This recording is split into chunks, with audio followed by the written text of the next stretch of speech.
To install Kali on Windows, first you need to go to Control Panel here on Windows 10, and then go to Programs and Features. Press on Turn Features on or off.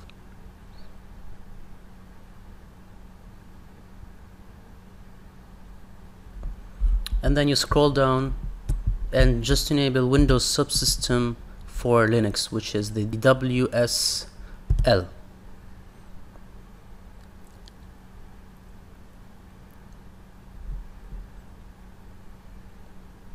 Restart your system and just sign in again.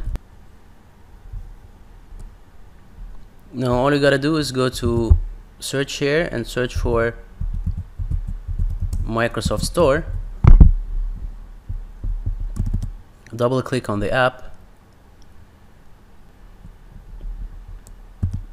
and search for Kali. Double click on Kali Linux,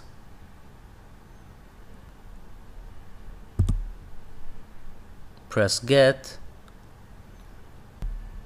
and then install.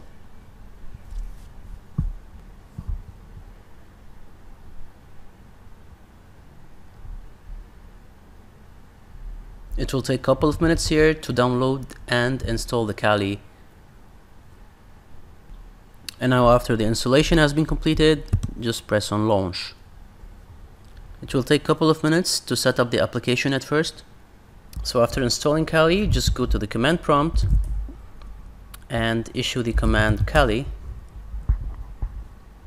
and you'll get the bash for the Kali Linux command.